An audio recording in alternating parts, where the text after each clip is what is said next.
one of the IEBC officers. It was not even a clerk, a ballot issuing clerk. It was a deputy presiding officer who was caught red-handed by one of our agents issuing 2 ballots. I called the returning officer, Kikuyu. She told me that she never knew anything about it. And then she said that she was rushing to Delhi Secondary. But by the end of the day, she did nothing about it. We had a similar case still in Kid Pharmaco Primary. The Delhi case, they took the 2 ballots and they put them in an envelope, but they never acted on it because the very same officer of the IEBC still continued to work in the very same polling stations. Then we had other issues about crossing of the ballot boxes in various stations like Gesharani Primary, where the ballot boxes were not crossed until the following morning, because their main issue, according to our agents, was to reduce the number of ballots which they had added into those boxes. Gesharani was one of them.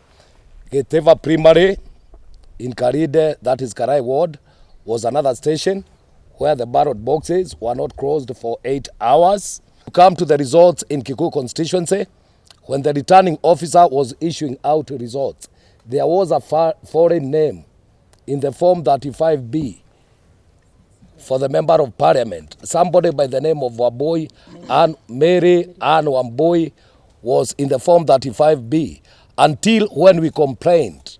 And this particular candidate had been awarded 28,000 votes, which were later diverted to the incumbent, Kikuyu Ichungwa, and they changed the Form 35B.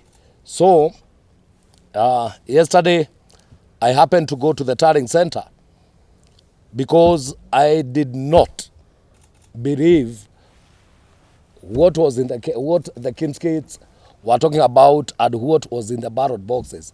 These were 2 different things. I demanded to be availed the Kimskid, what is there, and also what was in the ballot boxes. But the returning officer was very ignorant. I have the video of the same. He never answered any of the questions. She just told me that I was supposed to raise these issues at the polling stations, of which I had already done. But she never responded about what I had questioned about the polling stations and what was there in the ballot boxes.